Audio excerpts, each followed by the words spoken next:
হলে ভারতে গরু এসে গেছে, বাংলাদেশে গরু খায় না। ভারতে গরু বড় বড় অল্প দামে বিক্রি করা হয়, অল্প দামে পাওয়া যায়।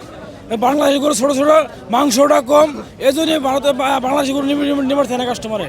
অবস্থা বেশি ভালো না ভাইয়া। মনে করেন গরুর বাজার খুবই খারাপ।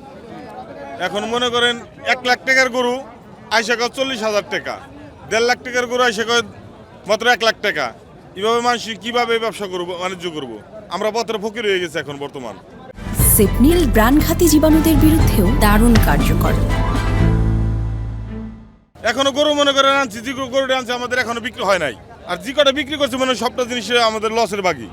দাম কম হওয়ার কারণটা হচ্ছে মনে করেন আগে ভারত থেকে কোনো গরু আসে নাই, এখন ভারত থেকে গরু আইছে, বিভিন্ন জায়গার গরু আইছে, কি তারা কিনতেছে না, হস্ত দাম ঘুরতেছে, বুঝছেন? এই অবস্থা ভাই।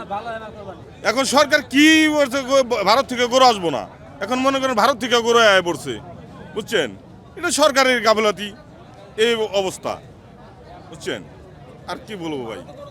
আপনি দেখ ছবি তুলে নেন, আপনি ওদের ছবি তুলেন, ওদের ছবি তুলেন, দেখেন ভারতের গরু আছে কিনা, দেখেন বামে দেখেন, বামে দেখেন, হাতের বামে দেখেন, আছে আছে। বাস্তব দেখাই দিয়ে গেলাম আমরা, অনবাস্তব না বাস্তব দেখালাম। আমরা খামারে আল্লাহ কি করতে পারি? আমরা আমাদের সংসার কিভাবে চলবো? আমরা কি করে চলবো? গরু আনছে, গরু আমরা ফেরত নিয়ে কি করবো? কই রাখবো, কই খাওয়াবো? আমরা ওদের সংসার চলবো কেমনে, কিস্তি দেবো কেমনে, খাবার খাবো কেমনে আমরা?